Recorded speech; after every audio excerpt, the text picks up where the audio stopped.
ہم یہ سمجھتے ہیں کہ اس کو فوری طور پہ وہ سارے لوگ کہ جن کو گرفتار کیا گیا ہے ان کو رہا کیا جائے، اور یہ جارِ قوت جو اسرائیل ہے غزہ سے فوری طور پہ نکلیں، اور غزہ کے لوگوں کو فوری طور پہ انسانی بنیادوں پر وہ راہداری کھولی جائے۔ منعم صاحب، جس طرح کی اب ساری سچویشن آپ بھی بتا رہے ہیں، جتنے بھی انٹرنیشنل پلیٹ فارمز ہیں، آلدو یہ ہمیں بڑے بے بس دکھائی دے رہے ہیں، ڈے ون سے جو ساری سچویشن بنی ہوئی تھی، ہر بار جب اسرائیلی آرمی کوئی بھی جرائم کرتی تھی تو لگتا تھا کہ ریڈ لائن کراس ہو گیا، اب اس سے آگے کیا ہی دیکھنے کو مل سکتا ہے، لیکن اس کے بعد بھی ہم نے ایسے مناظر دیکھے کہ وہ ناقابل یقین تھے، اور اس کے بعد بھی کچھ نہیں ہوا۔ اب جو یہ جتنے بھی ڈیٹینیز ہیں ان کو لے کر ہم اپنی طرف سے پھر بھی کوئی ایفرٹ یہ کر سکتے ہیں کہ ایٹ لیسٹ ہم اپنی رسپانسبلٹی نبھائیں اور اس بارے میں بات کرتے رہیں اور ان پلیٹ فارمز کو اپروچ کرتے رہیں، ان کی ضمیر کو جگاتے رہیں کہ جو ان کی رسپانسبلٹی ہیں یہ اس کو نبھائیں اور آگے بڑھ کر جو معاملات ہیں ان کو ٹھیک کریں۔ تو آپ کی پارٹی اس سلسلے میں، چونکہ مشتاق احمد خان صاحب بھی وہاں پر ہیں، تو کیا آپ کی توقعات ہے ایک تو حکومت پاکستان سے، اور کیا ایفرٹس ہیں آپ کی جا رہی ہیں ان پلیٹ فارمز کو اپروچ کرنے کے لیے؟ دیکھیے، جماعت اسلامی تو مستقل اس موضوع پر بات کر رہی ہے۔ اہل غزہ کے حق میں اگر کوئی آواز اٹھا رہا ہے پاکستان میں تو جماعت اسلامی کی آواز ایک مضبوط اور توانا آواز ہے، الحمدللہ۔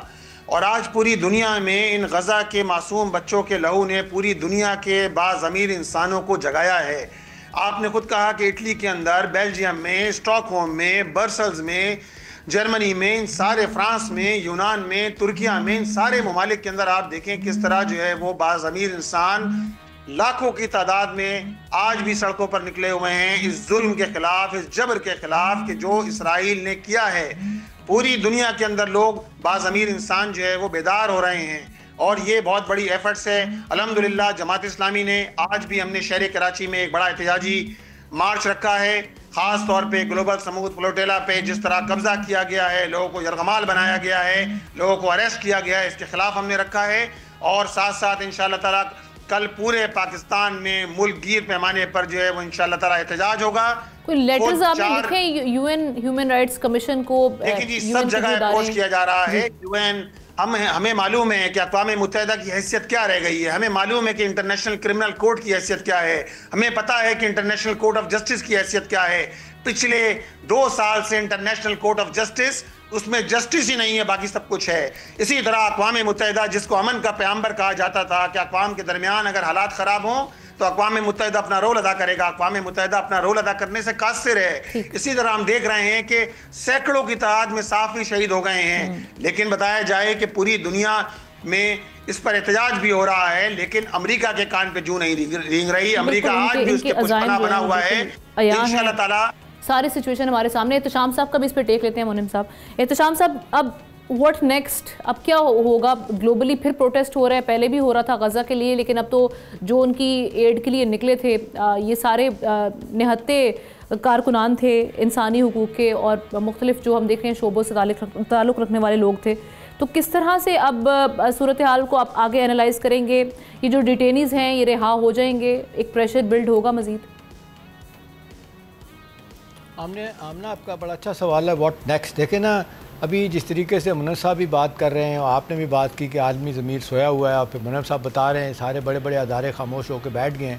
عالمی ضمیر سویا ہوا ہے، اور میرا خیال ہے جا کے وہ اب رہ گیا امریکہ کے اندر ہی، اور وہاں پہ اب صورتحال بالکل کچھ اور ہو گئی ہے۔ 2 دن پہلے تک تو معاملہ لگ رہا تھا کہ پیس پلان کی تباہی کو دیکھتے ہوئے پریزیڈنٹ ٹرمپ کو ایکشن لیں گے، اور یہ جو اب لیٹسٹ واقعہ ہوا ہے، جس طریقے سے بلاکیٹ کیا ہوا ہے غزہ کا انسانی ہمدردی کی بنیاد پہ، جس طریقے سے لوگ وہاں گئے ہیں، ان کے ساتھ گرفتاریاں شروع ہو گئی ہیں۔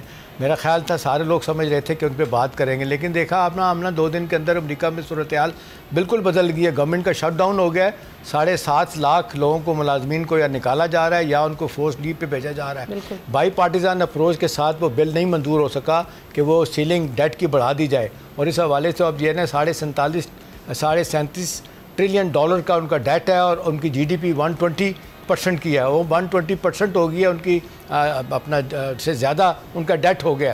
تو امریکہ کو اور اپنا پریزیڈنٹ ٹرمپ کو تو اس وقت لگتا ہے کوئی فرصت ہی نہیں ہے کہ وہ سوچیں۔ آج کی جو سٹوری آپ دیکھیں نیو یارک ٹائم کی، وہ تو کہہ رہی ہے کہ جی یہ تو ایک ریئر مومنٹ آف ٹرائمف ہے اس کے لیے، نیتن یاہو کے لیے، جو وہ چاہتا تھا اس کو مل گیا۔ خاص طور پہ اس نے کہا تھا کہ جی نام کیا جائے اور ہاسٹیجز کو رہا کیا جائے اور ان کا ماس کے لوگوں کو ہتھیار ڈالنے میں مجبور کیا جائے. لیکن دوسری طرف آج جو سٹوری ہے آپ دیکھیں AFP کی اور BBC کی, وہ تو بتا رہی ہے کہ امریکہ کی مشکلات میں اضافہ ہوگا, اور خاص طور پہ نیتن یاہو کی. وہ کہتے ہیں کہ بے شمار چیزیں ایسی ہیں جو نیتن یاہو نے مان لی گئی ہیں, جو ہمیں سمجھ نہیں کیا کون سی مان لی ہیں. تو فار رائٹ جو ان کے پارٹی کے لوگ ہیں وہ کہتے ہیں کہ جی وہ مزید دباؤ ڈالیں گے تو ہو سکتا ہے ان کی حکومت اپنے نیتن یاہو کی جو نہ کلیپس کر دے, کابینہ نہیں نئے سرے سے بنانا پڑے. آمنہ اب صورتحال یہ ہے کہ اب نوٹس کون لے گا ان باتوں کا. ٹھیک ہے, اپنے طور پہ جلسے جلوس ہوتے رہیں گے, اور اس میں کوئی شک نہیں ہے کہ جماعت اسلامی نے پاکستان میں لیڈ لی ہے, اور بغیر کسی سیاسی مفاد کے انہوں نے امت مسلمہ اور یہ فلسطین کے کاز کے لیے بہت زیادہ کام کیا ہے. اب سوال ہے کہ باقی سیاسی جماعتیں بھی کر لیں گی, حکومتی بیان بھی آ جائیں گے. ابھی دیکھیں جو اصل مسئلہ ہے میرا خیال ہے آمنہ کہ یہ امن منصوبہ جو کھٹائی میں پڑتا نظر آ رہا ہے. اسحاق ڈار صاحب نے کل بات کی تھی, اور آج آپ نے دیکھا قطری پرائم منسٹر کی جو بات آ گئی ہے کہ وہ جو نکات ہم نے دیے تھے 8 ممالک کو تو اس میں نہیں ہیں. تو نتیجتاً یہ ہے کہ ان کو تو اب بجائے اس کے کہ وہ ریویو کریں پریزیڈنٹ ٹرمپ, ان کو تو اپنی پڑ گئی ہے کہ اپنی حکومت کو بچانا ہے تو کیا کرنا پڑے گا, ایک مشکل پیش آ گئی ہے. تو مجھے نہیں لگتا ہم کہ اتنی جلدی کے ساتھ ان موضوعات پہ کوئی بات کرے گا. ٹھیک ہے, آج دیکھیں جتنے بڑے جلوس اور پروٹیسٹ ہوئے ہیں, ترکی میں ہوئے ہیں, اس کے بعد خاص طور پہ یونان میں, اٹلی میں, جرمنی, ٹیونس میں ہوئے ہیں, لیکن اس کا کوئی اثر نہیں, کیونکہ وہ اثر لینے کے لیے تیار ہی نہیں. وہ اتنی بحث لوگ ہیں, وہ تو اللہ ہی ان سے پوچھے گا, اسرائیل سے اور نیتن یاہو سے, کہ بھئی آپ کیا کر رہے ہیں کیا نہیں کر رہے. تو میرا خیال ہے وہ تو جس کو کہتے ہیں ایک وہ بھینسا ہے جو کسی کی بات سننے کے لیے تیار نہیں, ہر کسی کو ٹکر مارنے کے لیے تیار ہے نیتن یاہو. تو ایک ہی ہے طریقہ, ٹھیک ہے, ایک دباؤ بڑھتا چلا جائے گا, دنیا میں جلسے جلوس ہوں گے, ریلیز ہوں گی, اور ایک دباؤ آئے گا. لیکن یہ جو واقعہ ہوا ہے, جس طریقے سے بلاکیٹ کیا گیا ہے فلوٹیلا کا, آپ دیکھیں 45 ممالک شامل ہیں, پولیٹیشین ہیں, ایکٹیوسٹ میں, آپ نے ان کی گرفتاری شروع کر دی. اب کہہ رہے ہیں کہ جی ہماری نیوی نے پہلے ہی وارن کر دیا تھا کہ جی وہ تو بڑا وہ علاقہ جو ہے نا ایکٹیو کمبیٹ زون ہے, آپ مت جائیں وہاں پہ. بھئی یہ کیا بات ہوئی؟ آپ چاہتے ہیں کہ لوگ مرتے رہیں, لوگ بھوکے مرتے رہیں, وہاں پہ دوائیاں نہیں ہیں, برے حالات ہو گئے ہیں, ہر طرح کا آپ نے وہاں پہ بلاکیٹ کر رکھا ہے, کوئی اس کو توڑے نا. تو میرا خیال ہے یہ دباؤ تو میرا خیال ہے ساری دنیا سے آمنا آتا رہے گا. لیکن اہم بات ہے کہ بڑے بڑے فیصلے واشنگٹن میں ہو رہے ہیں, وہیں سے فیصلے ہو رہے ہیں, انہی کی بات سنی جا رہی ہے. اور پریزیڈنٹ ٹرمپ اگر تو اس مسئلے سے نکل گئے گورنمنٹ کا شٹ ڈاؤن سے, پھر تو وہ سوچیں گے. ادروائز مجھے لگتا ہے کہ اس طرح کے واقعات اور ہوتے رہیں گے. جلسے جلوس لاکھ کر لیں آپ, لیکن جو گرفتار کر کے لوگوں کو لے گئے ہیں مجھے نہیں لگتا اتنی آسانی کے ساتھ اسرائیل حکومت چھوڑے یا ان کو چھوڑے گی. اور یہ بھی لگ رہا ہے کہ شاید ان پہ تشدد کیا جائے, اور شروع ہو گیا ہے غالباً تشدد کچھ لوگوں کے مطابق. تو صورتحال تو بہت بگڑتی چلی جا رہی ہے. ایک طرف یہ ہے کہ غزہ کے لوگ, اور دوسری طرف مڈل ایسٹ اور پاکستان اور باقی ممالک جنہوں نے کوشش کی تھی کہ غزہ میں پرماننٹ امن آ جائے گا. میرا خیال ہے صورتحال اور بگڑ گیا ہے. اب دیکھنا یہی ہے کہ سوچنا چاہیے نا, یہ جو ہمارے اسلامی ممالک بھی ہیں, امیر جماعت اسلامی صاحب کی جانب دوبارہ چلتے ہیں, مونم صاحب, یہ ابھی جو اسلامی ممالک کا جو کردار تھرو آؤٹ رہا ہے, پہلے تو اس پر کویشچنز کافی ریز ہوتے رہے, لیکن اب جو ایک موجودہ ہم نے ساری صورتحال دیکھی جس میں غزہ پیس پلان پر ہم نے دیکھا تھا, اور اس پہ بھی بعد میں کہا گیا جی جو پوائنٹس ہم نے چاہے تھے یہ وہ والے پوائنٹس نہیں رکھے گئے. اب کیا کیا جا سکتا ہے؟ اسلامی ممالک کو کیا کردار نبھانا چاہیے؟ وقت آ چکا ہے کہ معاملات آلریڈی بہت خراب ہے, اور یہ جو جنگ ہے یہ ڈیفینیٹلی مڈل ایسٹ سے آگے بھی پھیلے گی, اور ہر ہم دیکھ رہے ہیں کہ یہ آگ گھر تک پہنچے گی. دیکھیے جو غلامی ہوتی ہے نا, اس کا کوئی جو ہے وہ نہیں ہوتا, غلاموں کی کوئی سی نہیں ہوتی. پوری دنیا کے اندر کا یہ اصول ہے, آپ غلامی اختیار کریں گے, آپ انہی کی زبان بولتے رہیں گے, تو اس کا نتیجہ یہی ہوگا جو کچھ ہو رہا ہے. اور پچھلے 2 سال سے مسلم دنیا کے یہ حکمران تو صرف لپ سروسز کر رہے ہیں, زبانی جمع خرچ کے علاوہ انہوں نے کچھ کیا نہیں ہے, 2-3 ممالک کو چھوڑ کر, کہ جو کم از کم جو ہے وہ ثالثی کا کردار ادا کر رہے ہیں. دیکھیے بات یہ ہے کہ 20 نکاتی فارمولہ تو ٹرمپ صاحب نے رکھ دیا, اور ساتھ میں نیتن یاہو بھی کھڑے تھے. تو بھائی یک طرفہ معاہدہ ہے, اس میں آپ نے دوسرے فریق کو تو آپ نے اعتماد میں لیا ہی نہیں. اور دوسرا فریق کون ہے؟ دوسرے فریق کی اخلاقی حیثیت ہے, دوسرے فریق کی وہ حیثیت ہے کہ وہ الیکٹڈ لوگ تھے, ان کو یہ باقاعدہ ان کی قانونی حیثیت ہے. اور پوری دنیا کا قانون اس بات کی اجازت دیتا ہے کہ اپنی سرزمین کو غاصبوں سے آزاد کرانے کے لیے, اگر انہوں نے اسلحہ اٹھایا ہے تو اپنی سرزمین کو غاصبوں سے آزاد کرانے کے لیے اٹھایا ہے. حماس کی ایک قانونی حیثیت ہے, وہ کامیاب ہوئے تھے 2006 میں, انہوں نے حکومت نہیں کرنے دی ان کو.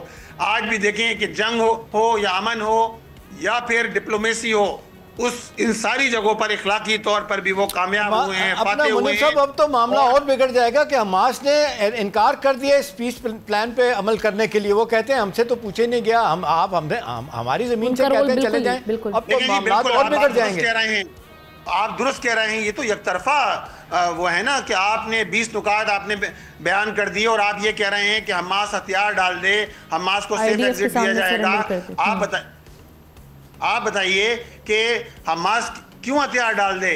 حماس کو تو دنیا کے سارے قوانین، خود اقوام متحدہ کے قوانین بھی کہتے ہیں کہ ان کو رائٹ حاصل ہے۔ سو مچ منم ظفر صاحب، آپ نے اس پر بات کی ہے، تشامل ساتھ بھی موجود رہیں گے۔ ایک بریک لیتے ہیں، بریک کے بعد واپس آئیں گے۔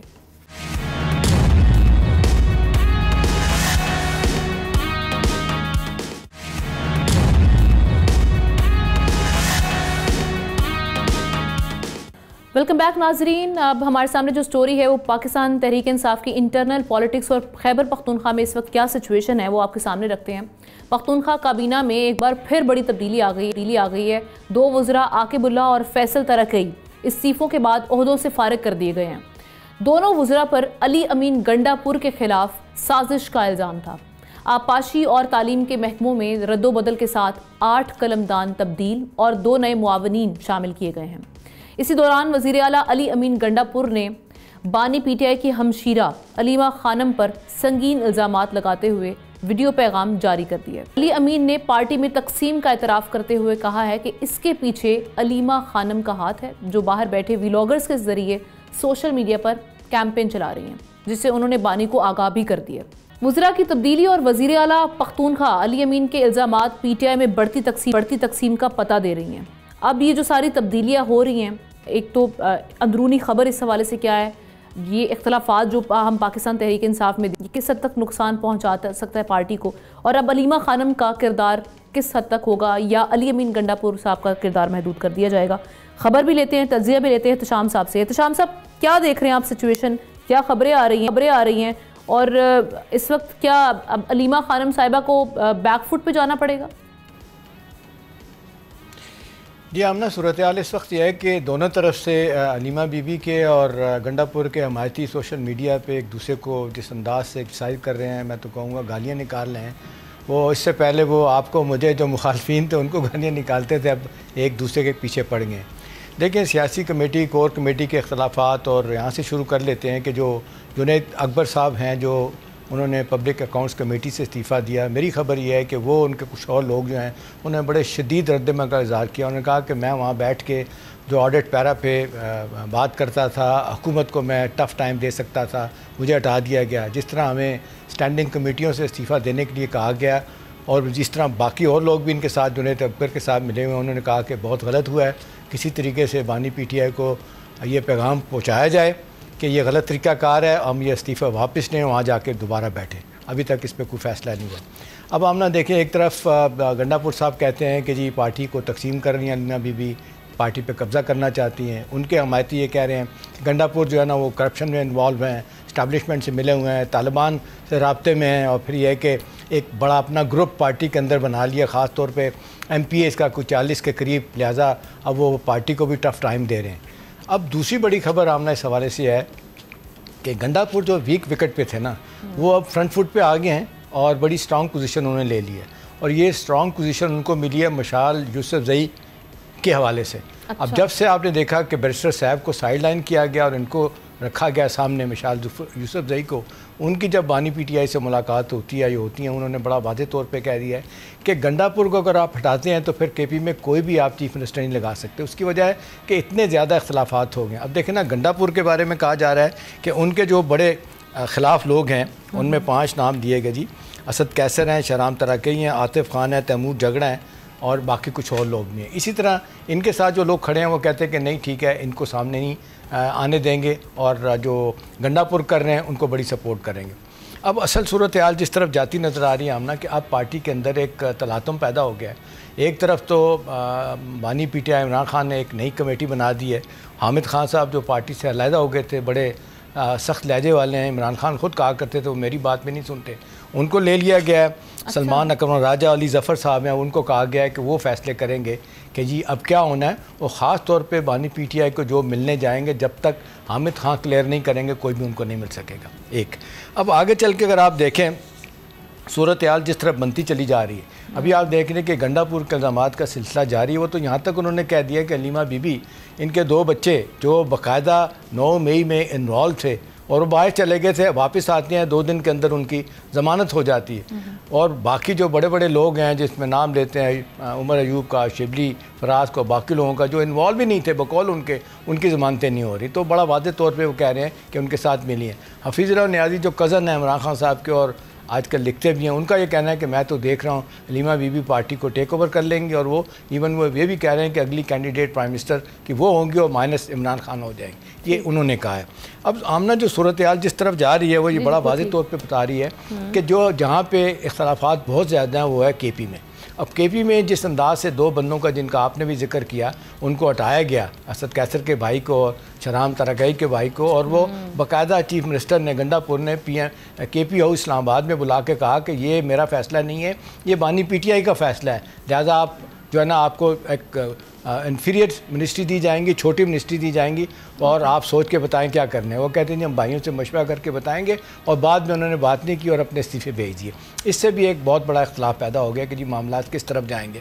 اور بڑی خبر آمنہ میں آپ کو بتاؤں جو علی ظفر صاحب کے حوالے سے میں آپ کو بتا سکتا ہوں, ایک اہم شخصیت نے بتایا, انہوں نے کہا کہ کسی طریقے سے میں جا کے اب پیغام دینا چاہتا ہوں جب میری ملاقات ہوگی بانی کو کہ پارٹی آپ کی تباہ و برباد ہو رہی ہے, آپ کے باہر آنے کے چانسز نہیں ہیں, اور یوں لگتا ہے کہ خدا نہ خواستہ آپ وہیں پہ اللہ کو پیارے ہو جائیں گے, اس لیے کہ پارٹی کے اندر اختلافات ہیں, پارٹی کوئی واضح لائن اختیار کر سکی, حکمت عملی آپ کی کوئی نہیں ہے, بالکل صحیح بات ہے, پیچھے ہٹے ہوئے ہیں. نتیجہ تن یہ ہے کہ دوسری سیاسی جماعتیں فائدہ اٹھا رہی ہیں, اور جب تک یہ سارے مسائل کو آپ حل نہیں کرتے, کچھ لوگوں کا خیال ہے کہ بانی پی ٹی آئی خود ہی مزے لیتے ہیں, وہ چاہتے ہیں اختلافات رہیں اور فوکس انہیں پہ رہے. لیکن آخری بات آمنہ یہ ہے کہ پارٹی کے اندر جتنی تیزی کے ساتھ اختلافات بڑھ رہے ہیں, اور کے پی میں جو صورتحال پیدا ہوگی, کہا جا رہا ہے کہ اب وہاں پہ خدا نہ خواستہ لڑائی جھگڑے ہوں گے, پارٹی کے اندر ہی مشکلات پیدا ہوں گی, لیکن گنڈا پور جو ہے نا وہ اسٹرانگ ہو گئے. بالکل صحیح ہے. آنے والے دنوں میں کیا بنتا ہے ساری سچویشن میں, کیونکہ پاکستان تحریک انصاف ایک عرصے سے کشمکش کا شکار ہے, ایک دوسرے پہ الزامات, اور جو ہم دیکھ رہے ہیں کہ کانفیڈنس جو بلڈنگ ہونی چاہیے تھی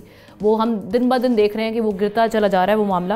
تھینک یو سو مچ احتشام صاحب, اس پر آپ نے اپنا تجزیہ پیش کیا. ہم اپنی اگلی سٹوری کی جانب بڑھتے ہیں جو کہ پاکستان میں سیکیورٹی سچویشن کے حوالے سے ہے. سیکیورٹی فورسز کی کوششیں اور قربانیاں رنگ لا رہی ہیں. پاکستان میں سپٹمبر میں اگر دیکھا جائے تو عسکریت پسندانہ کارروائیوں میں نمایاں کمی کا مہینہ رہا ہے. Think tank Pakistan institute for conflict and security studies report کے مطابق اگست کے مقابلے میں 52% کم حملے ہوئے, جبکہ باجوڑ میں خوارج کے زیر استعمال خفیہ سرنگوں کا انکشاف بھی ہوا ہے. ان خبروں کی ڈیٹیلز بھی لیتے ہیں, اور ساتھ ساتھ ہم دیکھ رہے ہیں کہ جو رپورٹ سامنے آئی ہے کس حد تک حوصلہ افزا ہے, اور آگے کیا مزید جو ہے وہ پلاننگ کی جا رہی ہے اس سلسلے میں دہشت گردی کی جو کارروائیاں ہیں ان کو مٹانے میں. ظاہر شاہ شرازی صاحب سینئر اینالسٹ ہمارے ساتھ موجود ہیں. شاہ صاحب کیا خبریں ہیں؟ ایک تو یہ جو سرنگوں کے حوالے سے بھی بتائیے گا کہ یہ جو سرنگوں کا انکشاف ہوا ہے باجوڑ میں, اس حوالے سے اب کیا کارروائیاں کی جا رہی ہیں, اور ساتھ ساتھ یہ جو رپورٹ ہے اس کو آپ کس طرح سے دیکھیں گے؟ بہت بہت شکریہ آمنہ. میرا سب سے پہلے تو جو وار ٹیکٹکس ہیں دہشت گردوں کو, یہ باجوڑ میں پہلی دفعہ نہیں ہوا. آپ نے اس سے پہلے دیکھا کہ جب 2007-8 میں اس قسم کی دہشت گردی یہاں پہ تھی تو ڈاماڈولا جو کمپلیکس تھا اس کو ٹنل کمپلیکس کہا جاتا تھا, جس سے بعد میں جو ہے وہ تباہ کیا گیا. اس کے علاوہ لوئسم میں جو ہے وہ چار باغ میں, اور یہ اوپر جتنی ایریاز ہیں کھگا پاس اور محمد ایجنسی کا بارڈر, تو یہاں اسی قسم کی بہت بڑی بڑی ٹنلز تھیں. میں خود کہوں شمالی اور جنوبی وزیرستان جو نرو سینٹر تھے, ہیڈ کوارٹر تھے دہشت گردی کے, وہاں تو 2-3 کلومیٹرز تک اس قسم کی موومنٹ کے لیے سرنگیں بنائی گئی تھیں, جو ایک پہاڑ سے دوسرے پہاڑ اور اس طرح ایک گھر سے دوسرے گھر تک, بلکہ 2 گاؤں کو آپس میں کنیکٹ کرتی تھی. اور اسی لیے کہا جاتا تھا کہ جو میر علی اور میران شاہ وہ جو ہے نرو سینٹر یا کمانڈ اینڈ کنٹرول سینٹر تھے دہشت گردوں کے. تو بہت بڑی کامیابی ہے. اس قسم کی سرنگیں پچھلے کئی سالوں میں دوبارہ بنی ہوں گی. اس کی وجہ یہ ہے کہ یہ لوگ اسی طرح آبادیوں کے اندر رہتے ہوئے گھروں کے نیچے سے سرنگیں نکالتے ہیں, جو ہے کیموفلاج کر کے موومنٹ کرتے ہیں, اور کوشش کی جاتی ہے کہ سویلین آبادی کو ڈھال بنا کے اپنے آپ کو بچایا جائے. تو یہ میرے خیال میں کافی بڑا جو ہے وہ ڈیولپمنٹ ہے باجوڑ کے حوالے سے. باجوڑ میں بہت سارے علاقے جو ہے وہ کلیئر کرا لیے گئے ہیں, کچھ تقریباً 10-12% علاقہ ہے جو ابھی بھی جہاں دہشت گرد موجود ہیں اور وہ سویلین آبادی کے اندر ہیں. باقی آپ نے جو CRSS اور PCIS کی رپورٹ کی بات کی, میرے خیال میں دیکھیے اگر کوارٹرلی رپورٹ کو دیکھا جائے تو چلے حوصلہ افزا ہو سکتی ہے, لیکن اوور آل اس میں بہت سارے ایسے واقعات ہیں جو کہ رپورٹڈ بھی نہیں ہیں, جو رپورٹ نہیں ہوئے, جو میڈیا میں بھی رپورٹ نہیں ہوئے, جو کہ میرے خیال میں اس قسم کے جو حملے خاص طور پر جنوبی اور شمالی وزیرستان کے اندر ہوئے ہیں سیکورٹی فورسز پر, سویلینز پر, کواد کاپٹر سے حملے کیے, ان کا ڈیٹا شاید اس کے اندر شامل نہیں ہوگا. لیکن کمپیریٹیولی دیکھا جائے تو اگر جس فگر اور جس رفتار سے یہ آگے بڑھیں گے, میں یہ سمجھتا ہوں کہ 2025 مزید خطرناک ہوگا, کیونکہ اس وقت ان حملوں کے اندر جو تیزی آئی ہے اس کی وجہ افغانستان کے اندر ہونے والی ڈیولپمنٹ ہے. پھر آپ دیکھیں کرک میں جو اس دن سیکورٹی فورسز نے دہشت گردوں کو نشانہ بنایا, اس میں ایک بنگلہ دیشی دہشت گرد مارا گیا جن کا نام تیمور فیصل بتایا جاتا ہے, اور جو کئی سال سے جو ہے وہ سرگودا میں رہتا رہا, پھر یہاں کے دہشت گردی کی کارروائی میں مارا گیا. تو آپ اس ٹرینڈ کو دیکھیں. کل کاؤنٹر ٹیررزم ڈپارٹمنٹ کی ایک رپورٹ جاری ہوئی جس میں اذربائیجان سے تعلق رکھنے والے 2-3 دہشت گردوں کے حوالے سے کہا گیا ہے کہ وہ پاکستان میں خودکش حملے کی غرض سے آ رہے ہیں. 2-3 مہینے پہلے پشاور میں ایک آذری دہشت گرد مارا گیا تھا. تو اوور آل آپ دیکھیں تو یہ تمام نیکسس ہے ان دہشت گرد تنظیموں کے درمیان, چاہے وہ TTP ہے, چاہے IMU ہے, چاہے وہ BLA ہے, یہ ایک دوسرے کو شیلٹر کر رہے ہیں. تو ہم کہہ سکتے ہیں کہ حوصلہ افزا ہو, دہشت گردی کے خلاف کارروائیوں میں جو ہے کامیابی ہو, لیکن ابھی بھی ہم یہ سمجھتے ہیں کہ ان لوگوں کے جی thank you so much. Zahir شاہ شرازی صاحب ہمارے ساتھ موجود تھے. ایک بریک لیتے ہیں, بریک کے بعد واپس آئیں گے. اس وقت ہم دیکھ رہے ہیں کہ ایک میسو شٹ ڈاؤن, وہاں پر کیا صورتحال ہے اس پر بات ہوگی.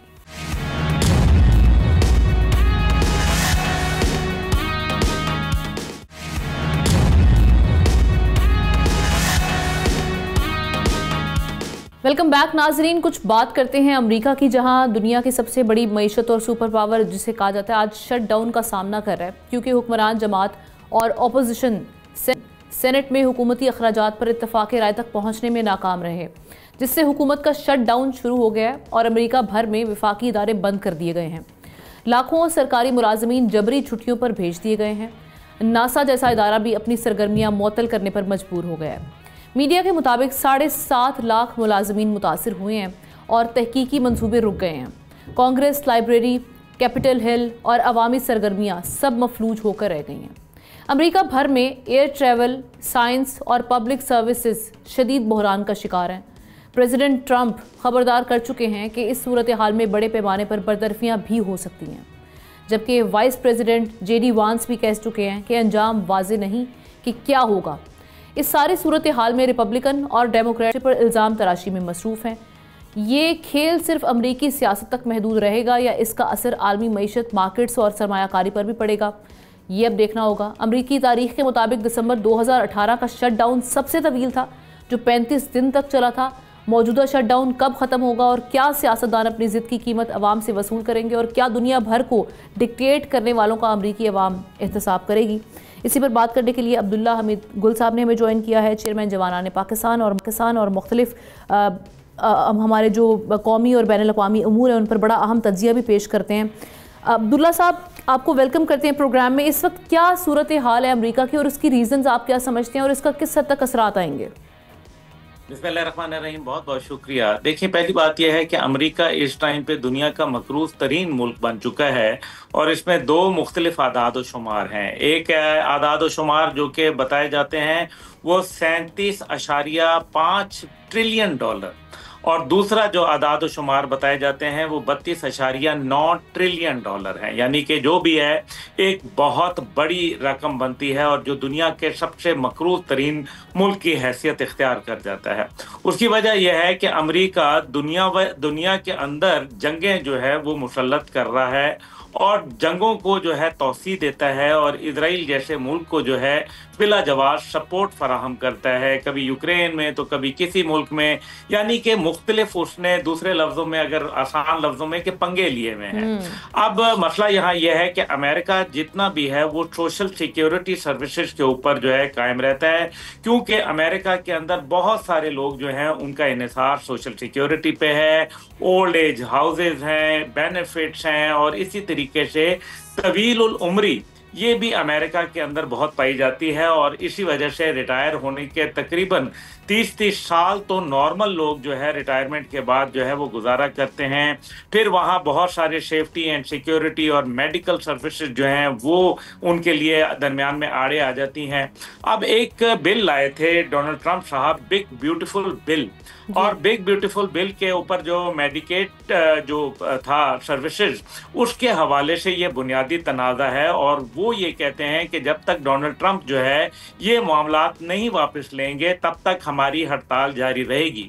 جیسے آپ نے خود فرما دیا کہ اس ٹائم پہ جتنے لوگ 7.5 لاکھ لوگ تو وہ ہیں جو اس ٹائم پہ بے روزگار ہو گئے ہیں، اور بہت سارے لوگ جو ہیں وہ فرلو پہ چلے گئے ہیں۔ فرلو کا مطلب یہ ہے کہ امریکن ٹرمینالوجی میں یہ کہا جاتا ہے کہ آپ کو تنخواہ نہیں ملے گی، جب پیسے آ جائیں گے تو پھر آپ کو تنخواہ ملے گی، جس سے ظاہر ہے جو نوکری پیشہ طبقہ ہوتا ہے اس کے لیے بہت بڑی مشکلات ہو جاتی ہیں۔ جہاں 35 دن کا آپ نے ذکر کیا کہ پہلے 2018 میں وہ بھی ڈونلڈ ٹرمپ کا ہی دور تھا، اور اب بھی ڈونلڈ ٹرمپ کا دور ہے، اور یہ بھی حیران کن بات ہے کہ اس ٹائم پہ ریپبلکنز کو جو ہے وہ برتری حاصل ہے دونوں کانگریس کے اندر بھی اور سینٹ میں بھی، لیکن اس کے باوجود جو وہ ڈیموکریٹس کے ساتھ جو ہے وہ رابطہ کرنے میں اور ان کو منانے میں ناکام رہے ہیں، جس کی وجہ سے تقریباً یہ لوگ جو کہ بے روزگار ہو رہے ہیں، یا جن لوگوں کو کانٹریکٹ بیسس کے اوپر جو ہے وہ پہلے تنخواہ ملتی تھی، اب ان کی جب تنخواہ ختم ہو گئی اور وہ لوگ کام کرنے سے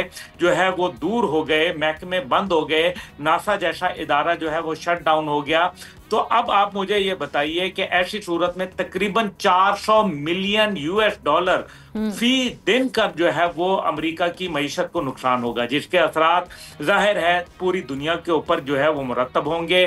اس ٹائم پہ ڈالر جو ہے وہ بہت نیچے آ چکا ہے، اور ساتھ ہی ساتھ جو ان کی منڈیاں ہیں یعنی کہ اسٹاک مارکیٹ جو ہے نیو یارک اسٹاک ایکسچینج، وہ بالکل ایک بہت ہی برے صورتحال کا سامنا کر رہی ہے۔ اس کے علاوہ جو وہاں صورتحال ہے کہ جیسے نیشنل پوسٹل سروس وغیرہ جو ہے وہ چلتی رہے گی کیونکہ وہ اپنا ریونیو خود جنریٹ کرتے ہیں، لیکن CIA یعنی کہ سینٹرل انٹیلیجنس ایجنسی اور دیگر اس قسم کے اہم ترین ادارے جو ہیں ان کے اندر بھی جو ہے وہ لوگ فرلو پہ چلے گئے ہیں، ان کے اندر بھی کٹوتیاں ہو رہی ہیں، یعنی کہ وہ تمام ادارے جس میں دفاع کا ادارہ بھی شامل ہے، جس کو آپ جو ہے وہ جب پیسے ملیں گے تو پھر وہ ان کے پیمنٹ کریں گے، یہ ایک میرے خیال میں ایک انتہائی ایک ڈیڈ لاک کی پوزیشن آ چکی ہے۔